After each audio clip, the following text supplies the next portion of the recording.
Hey everybody, welcome to my channel. Thank you so much for clicking on this video. I really hope you enjoy it. And yeah, so excuse my hair. I'm trying to embrace my natural waves and doing different styling techniques. So if I'm constantly touching it, it's because it's just really awkward for me right now.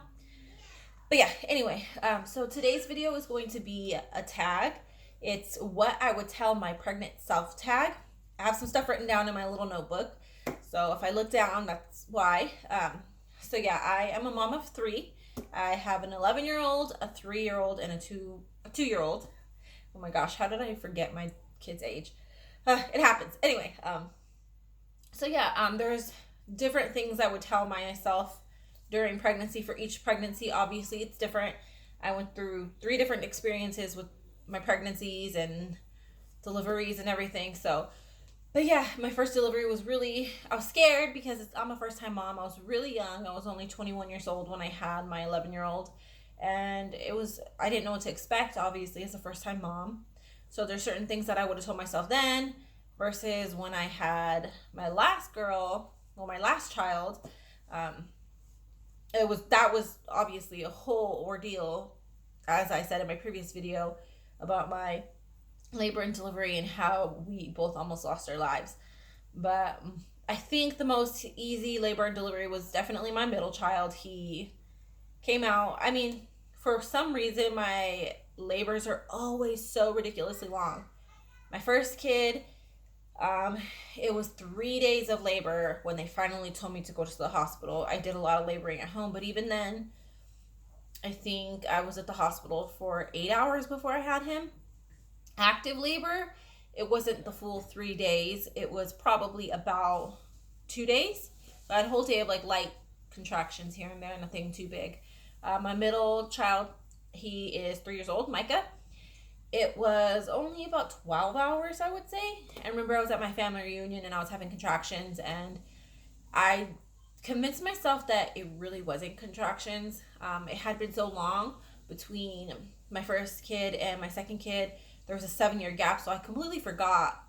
Not that I forgot what it felt like, but my body it was kind of going into shock, because they say if you wait more than 5 years, your body sort of resets itself and you kind of like, it's unfamiliar. It's like a shock again. Whereas if you have them back to back, like my middle and my last child, your body pretty much knows what to do. So labor progresses. But with my last child, I obviously was induced. So yeah, I wasn't able to do it how I wanted to do. But anyway, that's just a little backstory of my labors and deliveries. My labor and deliveries. But yeah, I'm going to go ahead and start the tag. One of the things that it talks about in the tag is your growing body. So obviously, when you have a baby, your belly gets big, other parts get big, you can get stretch marks, your body's just going through so much change. And what I would tell myself is to embrace my new body, to embrace my growing body. It's so amazing what a woman's body is meant to do when it carries kids. Think about it. Your stomach gets so big. Well, some people's do. There's other people that don't get so big. But your stomach just grows and grows and grows, and you're literally growing a human life in there. So I would just say, embrace your body, love it, show it off. Don't be ashamed that you're pregnant. Don't try to cover it under baggy clothes or anything like that. Give yourself a break if you gain some weight.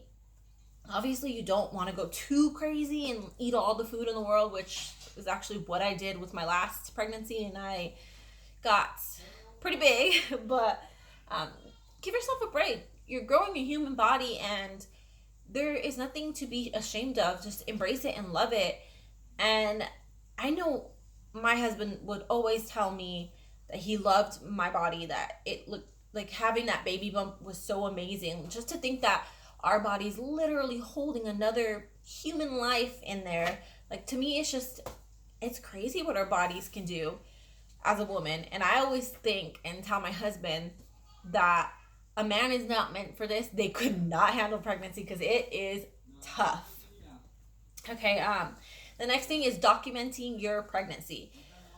One of the things I do regret with my first pregnancy is I didn't document it enough. I didn't take enough pictures. I hardly have any pictures of my pregnant baby belly with my first child. Social media was, I'm going to age myself, but it was MySpace back in the day. And I didn't really post too much about my pregnancy. It just wasn't something that you've seen so much on MySpace. I wish I would have posted about it a little bit more or just talked about it a little more.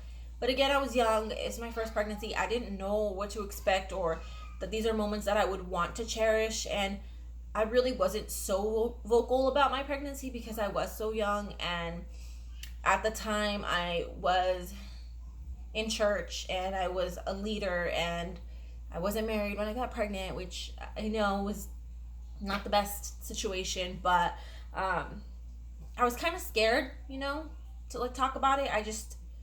I was afraid of what other people would think. But in the end, God makes no mistakes. And my baby was meant to be with me at that moment in time for a reason. Obviously, not under ideal circumstances, but I wish I would have documented it. With my other two, I documented everything. It's all over my Instagram and Facebook. I would constantly post everything. And I think that was because I wanted to do things right. I didn't want to not document my pregnancy and regret it like I did with my oldest. I didn't take maternity pictures until my last child. I did it towards pretty late, towards the end of my pregnancy, but I wasn't even sure I wanted to because I'm very awkward when it comes to taking pictures. I don't like my smile. I don't know. I just feel uncomfortable standing in front of a camera being like, oh, look at me, I'm pregnant, But if it were something that I just posted on social media, I would do it. I would obviously pick the pictures I like. I would have control over what I looked like. But I do recommend, if you are pregnant right now, just to document, just so you have something so you can look back on. Because I really, it's sad that I don't have any pictures of, I hardly have any pictures of me when I was pregnant with my oldest. Pampering. I wasn't too big on pampering any of my pregnancies. But one thing I did kind of take advantage of was getting massages from my husband, and then with my oldest son, his dad. I would constantly be asking for massages or foot rubs or whatever. That was the amount of pampering that I did. I didn't really go do anything, spend any money or anything. It just wasn't that big of a deal. I just had, a really good support system with my husband and my little niece, Brianna. When I was pregnant with my oldest, she always used to rub my back, always. And I would just lay on the carpet and I'd be like, oh, this is the life. My little niece is massaging me and she enjoyed it. And she did what she called earthquakes. She would shake my belly. It was super cute. But that I didn't really, if you feel the need to pamper yourself, go ahead. Go get your nails done, get your fingers done. Do what you got to do to make yourself feel good. It's being pregnant. It's tough. It's a tough time. Go all the body changes, all the things you're going through, all the feelings you're feeling, all the emotions you feel. Preparing for your baby. All right. Preparing, same thing. But one thing that I wish I would have done with my first and second child was educate myself on breastfeeding. Now, I know breastfeeding isn't for everybody, and that's fine. I'm not here to shame you for saying or for not breastfeeding, because with each of my children, they got fed a different way. With my oldest, I tried breastfeeding, but the education wasn't there at the hospital, and I didn't know to ask questions. I thought this was something that just came natural, and that's what I always heard, is that it just comes natural. You'll know. It'll be easy. But I didn't realize it was going to hurt. It hurts. It was really tough for me. He wasn't latching well. It was just very painful. I didn't really have the support from anybody around me because a lot of people that I was around, they formula fed. And I ended up formula feeding after about a month. And it was a pretty hard decision for me, but I didn't know that there was a lactation consultant I can see. My son's dad at the time, he wasn't very educated with breastfeeding, so he couldn't offer that support. We were both really young and first time parents, so it was really tough for us. But I wish I would have gotten the education, read some books or went to classes, something, because it's an amazing bond that I can't even explain. My middle son, I didn't breastfeed him either. Well, technically I did, but I exclusively pumped for 9 months, and I stored enough milk to last him for over a year. So technically that does count as breastfeeding, but through a bottle, obviously. But like direct nursing, I didn't do that until I had my daughter. And that's something that I really desired to do, that I really wanted to do. I I felt like my daughter was going to be my last child, and I really wanted to do things right. Um, so I prayed and prayed and prayed, and I said, you know what, Lord, you know the desires of my heart. You know that I really want to breastfeed, so help me to ask the questions, to do the things that I need to do to have a successful breastfeeding relationship. And he answered my prayer, because the minute she was born, she latched right on. It was no problem, no difficulty, nothing. Like, it was just so easy. She just latched right on. It didn't hurt, nothing. Like, it came natural to us. And it's not like that for everybody. Some people end up giving up breastfeeding because they don't have enough of the support or the education. And it really makes me sad that they don't know that there is support and education out there that they can seek to make things easier. But I'm not shaming you if you've formula fed. That's perfectly fine. I've done it too. But I also know breastfeeding is very important for your kid, for your baby, and for yourself. Like, that bond, it's different. It's definitely different. It's a stronger bond. Not saying you're going to love that child anymore, but the bond that you have with your child when you're breastfeeding. Sorry, my hair is just getting a little crazy. The bond you share is just something different. It's a whole different level. And I was devastated when I had to stop breastfeeding my daughter, my last child. I wanted to make it to 2 years, but unfortunately I wasn't able to. I have some medical issues that have caused me to wean her off a little bit early. But all that aside, I breastfed her till almost 2 years old, so a month before her second birthday. And it was just the most amazing experience. And that's something that I wish more women would actually do, like educate themselves a little bit more. Um, yeah, that's probably the one thing that I would say is important if your desire is to breastfeed, obviously. Product must haves for your child. I don't think there's really any must haves that I can tell you, because each child is different. My oldest son, he was such an easygoing baby. You could put him in the swing, the bouncer, whatever, and he was content. He was fine. He wasn't needy. He didn't cry, anything like that. I didn't use anything special with him. Just whatever. I mean, it's pretty simple. Same thing with my other boy. Now, my daughter was a whole different story. She did not like to be contained. She hated the high chair. She hated the bouncer. She hated the swing. She hated everything. Car seat. Like, I think when your baby is born, you kind of have to feel out the things that might work. And you don't want to spend all your money on something so expensive, or even a bunch of little things that aren't even going to work for you. So I think that's something that you just kind of need to feel out as your baby is born, or as your baby grows up.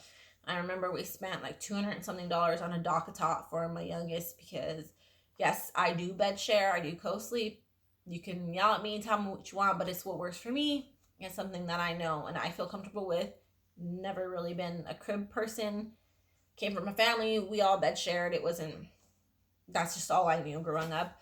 And of course, we did it safely. We know this what we're supposed to do. But anyway, we bought the DockATot for my daughter because I was like, okay, this seems to be promising. Spent $200 something. She used it for a week and did not like it. We didn't use it after that. So I wish I would have waited to kind of feel out to see what she would have liked. Anyway, preparing other kids. If you have other children, you sometimes might want to prepare them. One thing that I did was I let my oldest know when I was pregnant with my middle. I said, hey, you know what? I have a baby growing in my belly. He was a little bit older. He was 6 or 7. So he kind of understood a little bit more. With my middle child, he was only about a year and a half when I got pregnant. So just kind of talking on their terms and letting them know, like, hey, I have a baby in my belly. The baby's going to be born soon. And just letting him know we actually bought a doll so he can, well, we didn't buy a doll, but we used like some of his toys and treated it like it was a baby. And honestly, there's not really too much that you can do to prepare, well, at least in my experience. I know that, kids just know. They know. A lot of people are afraid of jealousy, or they're afraid that they're going to, like, resent the child. But if you think about all the times that you've gotten upset with your kid and you've yelled at them, or you've gotten a little short-tempered with them, they forgive you so easy. They bounce right back. So it's not like they're going to hold a grudge against this baby. I mean, they're young, they'll know. It might be a little bit more difficult for an older kid to understand being so many years apart. I know my oldest, he loves his siblings, but he did have a little bit of an issue for a while because he was so used to being the only child. So it was kind of a hard transition for him. But honestly, he's such an amazing big brother. He was so extremely helpful with my middle child.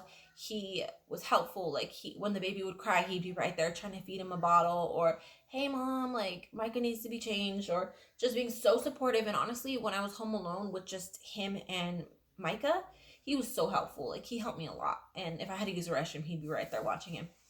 But I mean, I think that's something that just naturally comes to them. So not too much on that, I guess. Sleep. Sleep all you can while you're pregnant. I know towards the end it gets really hard because you're so uncomfortable. You can only lay in certain ways. If you're like me, I'm a back sleeper. It's very difficult for me to break that back sleeping cycle. But you're really not supposed to be sleeping on your back. I'm not sure of the science behind it, but you're supposed to be sleeping on the left side or the right side, but preferably the left side. Like I said, I don't know the science behind it. I'm not a doctor. That's just what I've been told. And I know this is so like set, like it's said so much, but sleep when your baby sleeps. Obviously within reason, because if you have multiple kids, like at one point I had 2 under 2. Luckily I had them on the same nap schedule, so I was able to sleep with them. But the best advice I could give you is enjoy your sleep while you're pregnant. Embrace it, because sleep will never be the same. And to sleep when your baby sleeps, if you can, obviously. But once Micah, my middle son, he dropped his nap, it was really hard because I wasn't able to sleep. But that wasn't until my daughter was about like 6 months. So it wasn't that big of a deal. It wasn't like, I don't know, it wasn't like I was dying or she was a newborn, you know, where they wake up a billion times in the middle of the night. But one thing I do notice, if you're not ready for it, if you do bed share or co-sleep, I noticed that though, like my children would not sleep through the night until they're about 2 years old. And it was really difficult. And I know a lot of it has to do with because they know I'm right there in the bed. They know I'm next to them. So yeah, sleep. Enjoy it. Maternity clothes. When I got pregnant with my oldest, I was very small. Naturally a smaller framed girl, so I didn't need maternity clothes because I'm a freak of the week, I guess. I did the rubber band trick. If you don't know what the rubber band trick is you get like a rubber band, loop it through the hole where your button is for your pants, you know, and like hold it together. That's all I did. I didn't do anything special. I only went up to like a size medium shirt. But with my daughter, my last pregnancy, I got pretty big. I gained about, I think, 40 or 50 pounds. I still didn't use maternity clothes because they're so expensive and I'm only going to wear it for a few months. So I still did the rubber band trick and just went up a couple sizes. So, I mean, I think it's kind of a waste of money. There's other tricks that you can do to like make yourself comfortable.